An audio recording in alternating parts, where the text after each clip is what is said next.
High upon Saddleworth Moor, folklore tells of a lost stone circle, a place of worship and of ritual. Perhaps markings on an old map point to its location, and perhaps that place is Adam's Cross.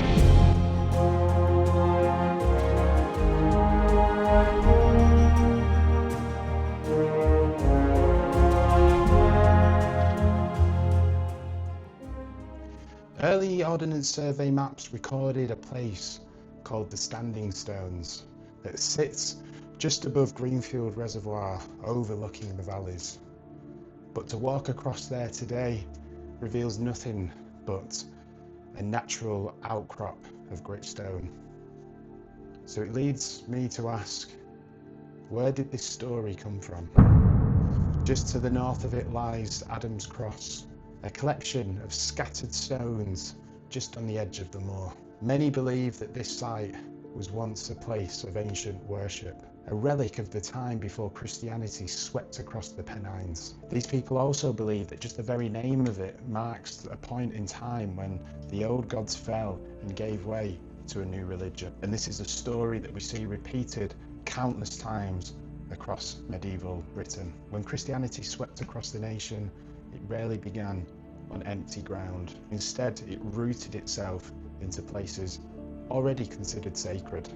Hilltop cairns became churchyards, sacred springs became holy wells, and standing stones became crosses. Now, this wasn't just convenience, it was symbolism. It was a clear attempt to eradicate the old ways, to take old sacred places that had been worshipped upon for centuries and rename them and repurpose them. Was an attempt to reclaim the land's soul for their own god. Across the north of England, and particularly in Yorkshire, missionaries would mark these places with stone crosses.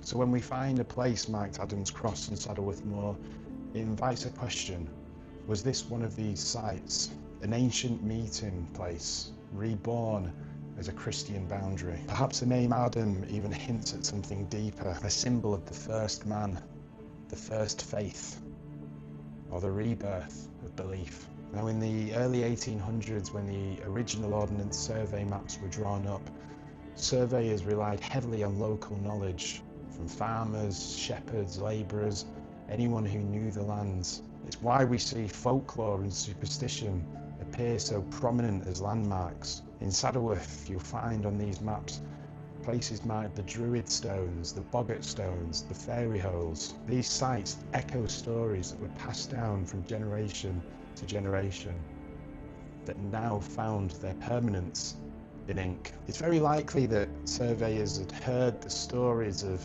the standing stones on the moors and had gone to investigate, and when they saw these outcrops, thought that must be the stones. And so the rumour became a name on a map, a memory mistaken for a monument. Now, whether Adam's Cross ever marked the site of the standing stones remains to be seen, but it still stands a witness to a time when old beliefs gave way to Christianity.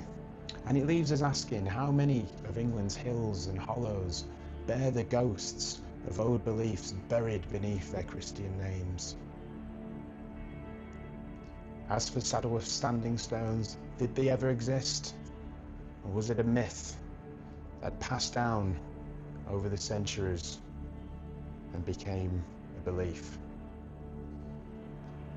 Local historian Ammon Wrigley believed that there was more of Saddleworth's ancient past to be found, and it was likely buried beneath the peat. Perhaps this is where the stones now sit, waiting patiently to be rediscovered. Let us know what you think below, and please like, subscribe and share, and thanks for watching.